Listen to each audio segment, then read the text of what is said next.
अब बच्चों हम एक्सरसाइज जो है 12.5 का क्वेश्चन नंबर 3 करेंगे, क्योंकि इसमें पॉइंट है सेम एज ऐसे ही जैसे हमने क्वेश्चन नंबर 1 किया, बस इसमें पॉइंट था, इसलिए मैं आपको ये करके दिखा रही हूँ। तो सबसे पहले एज हमारे पास है इज इक्वल टू 2.5 मीटर। अब ये मीटर्स में, ठीक है, मीटर इसके साथ लगेगा। डेटा हम डेटा में लिखेंगे कि लेंथ हम राइट करते हैं, क्योंकि आपको मैंने पहले भी बताया क्यूब की जो सारी साइड्स इक्वल होती है, इसलिए लेंथ इक्वल लेंथ लिखते हैं। L इज इक्वल टू 2.5, तो ये एज ऑफ अ क्यूब है, ठीक है, एजिज हमें बता रहा है। तो सरफेस एरिया ऑफ क्यूब हमने फाइंड करना है और वॉल्यूम ऑफ अ क्यूब हमने फाइंड करना है। तो सोल्यूशन में सबसे पहले हम लिखेंगे volume of a cube is equal to L3। ये इसका फॉर्मूला है। ये आप जब तक आप ये नहीं लगाएंगे आपका क्वेश्चन ठीक से नहीं होगा। तो L3, अब हम क्या करेंगे, L की जगह पे 2 पॉइंट, क्योंकि लेंथ हमारे पास 2.5 है, तो L की जगह पे हम लगाएंगे 2.5 और L3 साथ में राइट कर देंगे थ्री, ठीक है।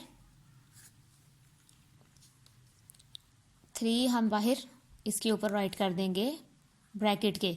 अब हम क्या करेंगे, इनको मल्टीप्लाई करना है तो हम इसको खोल लेंगे, ठीक है। 2.5 को सेपरेट कर लेंगे L3 और L को अलग से कर लेंगे L3, ठीक है। अब हम इसको 3 टाइम लिखेंगे, 2.5 मल्टीप्लाई बाय 2.5 मल्टीप्लाई बाय 2.5, ठीक है बच्चों। और L3 साथ में राइट कर देंगे, L का स्केयर है, ठीक है, L के ऊपर स्केयर क्यूब है, L क्यूब, 3 को क्यूब बोलते हैं, ठीक है, L क्यूब 3 टाइम जो चीज़ होती है।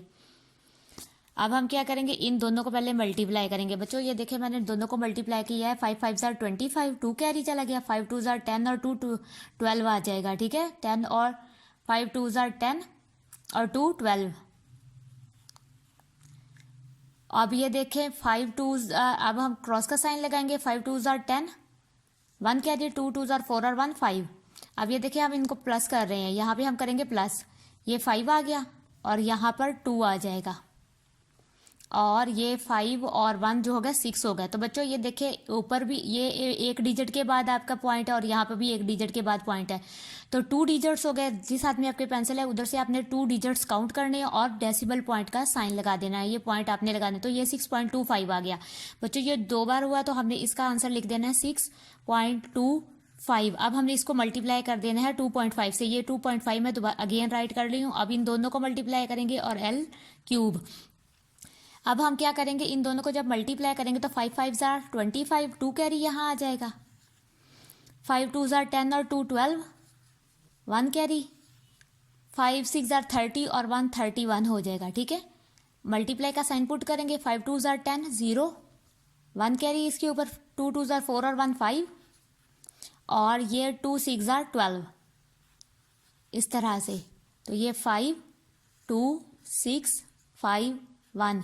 तो बच्चों अब ये देखें, अब ये ऊपर देखें 2 के बाद है डेसिमल पॉइंट और नीचे है 1 के बाद, तो हमने 3 टाइम काउंट करना है, 1 2 3। तो 3 पॉइंट्स के बाद हमने ये पॉइंट को पुट करना है राइट साइड से, 1 2 3, तो यहाँ पर तो ये आ जाएगा 15.625,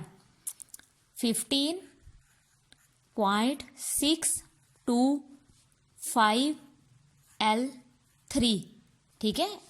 L क्यूब जो है L क्यूब आ जाएगा। तो ये आपका आंसर आ जाएगा वॉल्यूम ऑफ अ क्यूब। सिर्फ इसमें डेसिमल पॉइंट की वजह से मैंने आपको ये समझाया है, तो लेकिन मेथड सारा वही है। तो 15.62 L आ जाएगा। अब है surface area of a cube, हमने सरफेस एरिया मालूम करना है, ठीक है। तो हम क्या करेंगे, 6 L के साथ हम L की जगह पे हम लगा देंगे 2.5 L स्केयर। अब हम इसको अलग कर लेंगे क्योंकि एजिस है ना, तो 6 2.5 स्केयर और L स्केयर। अब क्या करेंगे, इनको 6 एज इट एज राइट कर लेंगे, 2.5 मल्टीप्लाई बाय 2.5, 2 टाइम रखेंगे क्योंकि ऊपर स्केयर है तो 2 टाइम रखना है। अगर 3 टाइम है तो 3 टाइम में यहाँ लिखेंगे, अगर 2 अब यहाँ 2 टाइम है तो 2 टाइम लिख लिया, और L स्केयर 6। अब इन दोनों को हमने जब मल्टीप्लाई किया बच्चों, हमने यहाँ देखे हम इनको मल्टीप्लाई कर चुके हैं, तो हमारा जो आंसर आया था वो 6.25 आया था।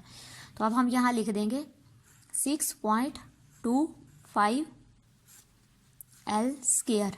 अब इन दोनों को मल्टीप्लाई कर लेंगे, 6.25 5 मल्टीप्लाई बाय 6, 6 5 ज़ार 30, 3 कैरी, 6 2 ज़ार 12 और 3 15, 1 कैरी, 6 6 ज़ार 36 और 1 37 मल्टीप्लाई, सॉरी अब ये 2 के बाद वो है, अब देखिए 2 डेसिमल है के बाद, डेसिमल के बाद 2 डिजिट्स हैं, हम भी इधर से राइट साइड से जिस हाथ में आपकी पेंसिल है उधर से काउंट कर लेंगे 1 2, यहाँ हम डेसिमल पॉइंट है तो 37.50 ये आंसर आ जाएगा 37.50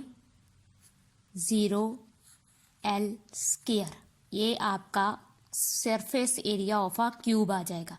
तो बच्चों ये आपने इस तरह से क्वेश्चन करने हैं। वॉल्यूम ऑफ अ क्यूब का फॉर्मूला L3 है, ठीक है, सरफेस ऑफ एरिया क्यूब का 6L स्क्वायर है, ठीक है, तो ये आपका 37.50 L स्क्वायर आपका आंसर आ जाएगा।